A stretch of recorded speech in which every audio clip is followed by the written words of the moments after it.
दिल्ली के कालकाजी क्षेत्र में आज पालतू जानवरों के स्वास्थ्य और सुरक्षा को ध्यान में रखते हुए डॉग एंड कैट क्लिनिक में निशुल्क वैक्सीनेशन कैंप का आयोजन किया गया। इस कैंप का उद्घाटन दिल्ली बीजेपी की प्रदेश महामंत्री योगिता सिंह ने किया। कैंप के दौरान बड़ी संख्या में लोग अपने पालतू कुत्तों और बिल्लियों को वैक्सीनेशन के लिए लेकर पहुंचे। विशेषज्ञ पशु चिकित्सकों ने जानवरों का स्वास्थ्य परीक्षण किया और उन्हें आवश्यक टीके लगाए।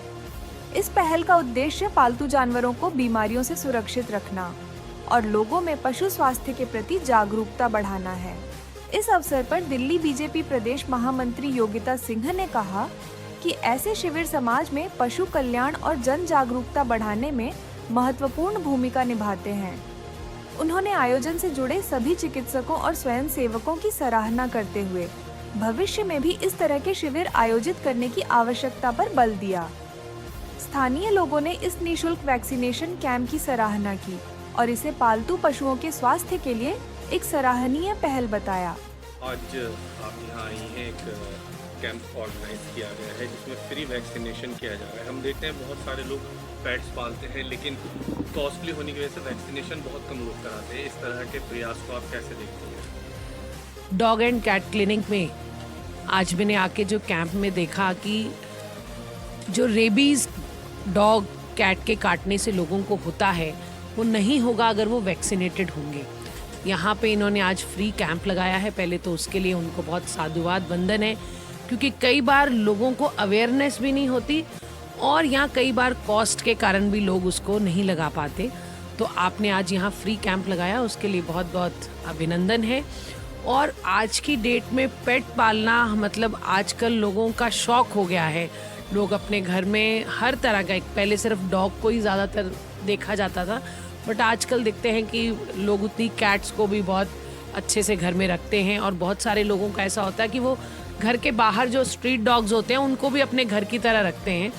तो अगर वो उनको वैक्सीनेशन कराना चाहते हैं तो वो यहाँ आ सकते हैं। आपका ये प्रयास बहुत अच्छा है। मोदी जी की अक्सर वीडियोस वायरल होती हैं, कभी किसी पक्षी को कुछ खिलाते हुए, कभी जानवरों के साथ। उनसे प्रेरित होकर के इन्होंने एक कदम उठाया है।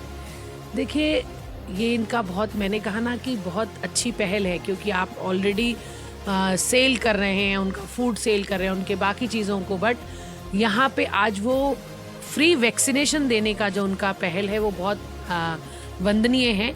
और उसके साथ साथ देखिए, जो हमारी पूरी रचना है संसार की, उसमें हर चीज़ का अपना एक स्थान है। चाहे कोई पक्षी हो, चाहे कोई जानवर हो, हर चीज़ की कुदरत ने एक ऐसा साइकिल बना के रखा है कि उसके अंदर सब चीज़ों का होना भी बहुत ज़रूरी है।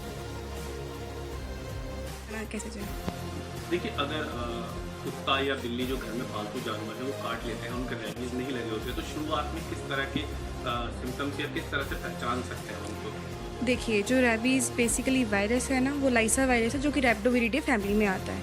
वो बेसिकली स्लाइवा से फैलता है। एक हमें बाइट लग गई, हम उससे पोस्ट एक्सपोजर भी हमें लेके रखना चाहिए। एक पहले से किसी के घर में डॉगीज़ हैं और बेसिकली जैसे हमें कट लगा है, बाइट लगा है, हमें अच्छे से धोना है रनिंग टैप वाटर के अंडर 15 मिनट तक वाउंड को।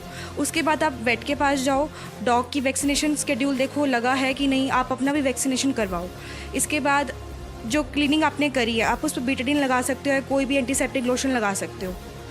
तो क्या आपको लगता है कि अगर रैबीज नहीं लगी हो तो जानलेवा हो सकता है? हाँ जी, बिल्कुल। अगर रैबीज़ की वैक्सीन नहीं लगी हुई है डॉग को और उसको रैबीज़ हो गई है, तो वो जिसको काट रहा है और स्लाइवा में उसके ऑलरेडी वायरस है, तो जिसको वो काट रहा है उसको रैबीज़ हो जाएगी। और उसको बेसिकली हम पहचानेंगे कैसे रैबीज़ को? जैसे कि एक इंसान को डॉग ने काटा है तो रैबीज़ पता लगती है हमें, जैसे उसके पास हम पानी लेके जाएंगे तो उसको हाइड्रोफोबिया हो जाएगा और बेसिकली जो रेरेंजियल मसल्स होती हैं हमारी, वो पैरालाइज हो जाती हैं। बेसिकली जो रैबीज़ डॉग्स में होती है उसकी दो फॉर्म्स होती हैं, एक डम फॉर्म और पैरालिटिक फॉर्म। जो डम फॉर्म होती है वो टोटली, उसमें क्या होता है कि वो टोटली डॉग मर जाता है, और जो दूसरी फ्यूरियस फॉर्म होती है उसमें डॉग कहीं कहीं भटक रहा है, स्टेयरिंग कर रहा है, वट जो भी कहीं भी मुँह मार रहा है। तो दोनों ही फॉर्म्स खतरनाक होती हैं डॉग के लिए। WHO ने ना एक 0/30 इनिशिएटिव लिया है जिसमें कि 2030 तक जो भी डॉग्स के थ्रू ह्यूमंस में रैबीज़ फैल रही है उनके बाइट से, हमें वो ख़त्म करना है।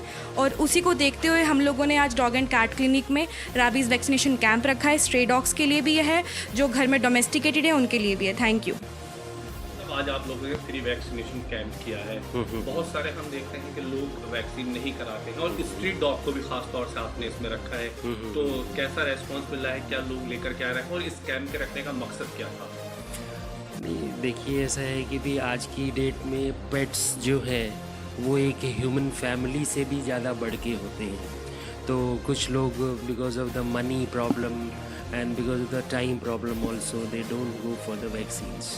So normally we have chosen this day so that the more and more people can avail this facility of getting their dog vaccine against rabies. Street dog को आप कैसे वैक्सीन कर रहे हैं? क्या आप बाहर सड़क पर निकल के या लोग खुद ही लेकर के आते हैं? नहीं, जो जैसे एक लोकेलिटी वाले आदमी हैं वहाँ पे जो डॉग्स रहते हैं वो भी चाहते हैं, क्योंकि वो उनकी अटैक्स ज़्यादा होते हैं लोगों के ऊपर, तो वो लोग खुद ही उनको लेकर आते हैं वैक्सीन करवाने के लिए। एक लोगों के अंदर एक ये मिसकंसेप्शन एक और है कि भी डॉग काटेगा या बिल्ली काटेगी जब ही रेबीज़ होती है। ऐसा कोई ज़रूरी नहीं है। अगर किसी आदमी को कोई ज़ख़म है, ओपन वूंड है, अगर डॉग या कैट उसको लिक भी कर ले तो भी एक रेबीज़ होने के चांसेस होते हैं। तो इस चीज़ को प्रिवेंट करने के लिए हर साल according to the Indian conditions हर साल रेबीज़ का प्री एक्सपोजर लेना बहुत ज़रूरी है।